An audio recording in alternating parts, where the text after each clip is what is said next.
बिस्मिल्लाहिर्रहमानिर्रहीम। अलमुतकब्बिरु जल्ला जलालहू, बड़ाई का मालिक।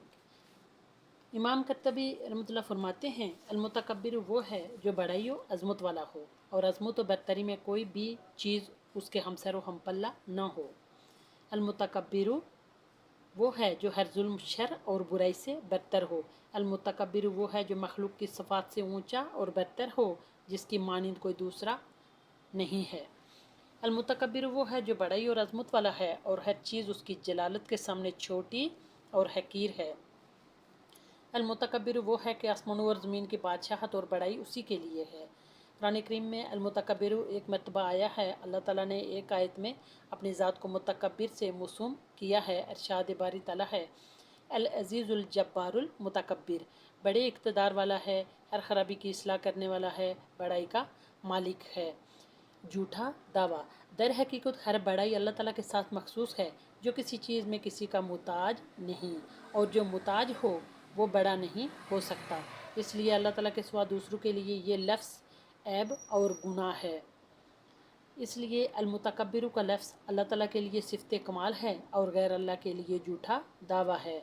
ज़मीन व आसमान की किबरियाई सिर्फ़ उसी अलमुतकब्बिर जल्ला जलालहू के लिए है, जिसकी तस्बीह दरियाओं, समुंदरों, पहाड़ों, ज़मीनों और आसमानों में हर दाम और हर आन की जाती है। उसकी किबरियाई हमारे तसव्वुर से भी बढ़कर है।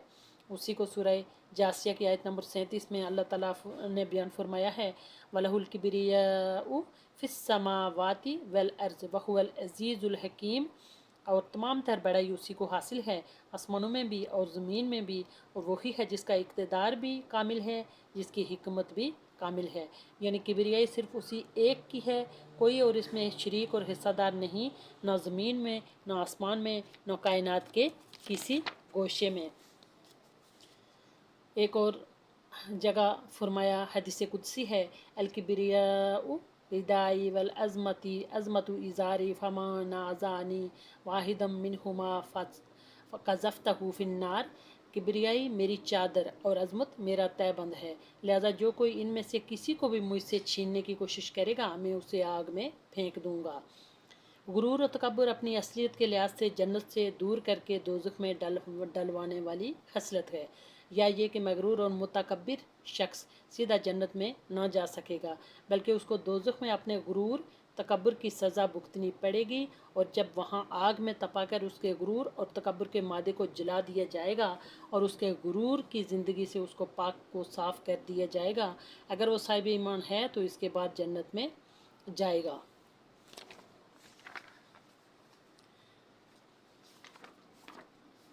मज़लूम की तसल्ली का सामान।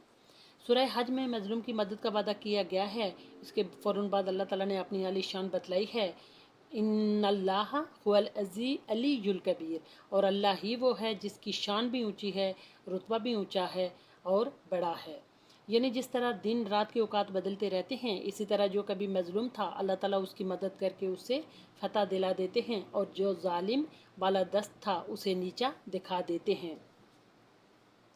हर बच्चे का पहला सबक। इसी तरह सूरह बनी इसराइल में है, वकुलिल हम्दुलिल्लाहिल्लज़ी लम यत्तखिज़ वलदन वलम यकुल लहू शरीकुन फिल मुल्की वलम यकुल लहू वलियुम मिनज़्ज़ुल्लि वकब्बिरहु तकबीरा, और कहो कि तमाम तारीफ़ें अल्लाह की हैं, जिसने न कोई बेटा बनाया, न उसकी सल्तनत में कोई शरीक है, और न उसे आजिज़ी से बचाने के लिए कोई हमायती दरकार है, और उसकी ऐसी बड़ाई बयान करो जैसी बड़ाई बयान करने का उसे हक़ हासिल है। इसके बाद फरमाया वकब्बिरहु तकबीरा, उसकी अज़मत व किबरिया की तरफ मुतवज्जो फरमा दिया। यानी इंसान को चाहिए कि हक़ ताला की बड़ाई का ज़बान और दिल से इकरार करे और हर तरह की कमज़ोरियों से बुलंदो बदतर समझे। इस आयत मुबारक में तकबीरा का लफ्ज़ है कि इसकी खूब बड़ाइयाँ बयान कीजिए, और तकबीर से बढ़कर जामे तर और कोई लफ्ज़ नहीं है। इस बात की तरफ इशारा करता है ये लफ्ज़ कि न कोई इबारत उसका हक़ अदा करने के लिए काफ़ी हो सकती है, और न कोई इंसान उसका हक़ अदा करने की क़ुव्वत रखता है। हज़रत अनस रज़ियल्लाहु ताला अन्हु बयान फरमाते हैं, बनी अब्दुल मुत्तलिब में जब भी कोई बच्चा ज़बान खोलने का काबिल हो जाता तो उसको आप सल्लल्लाहु अलैहि वसल्लम ये आयत बाला सिखा देते।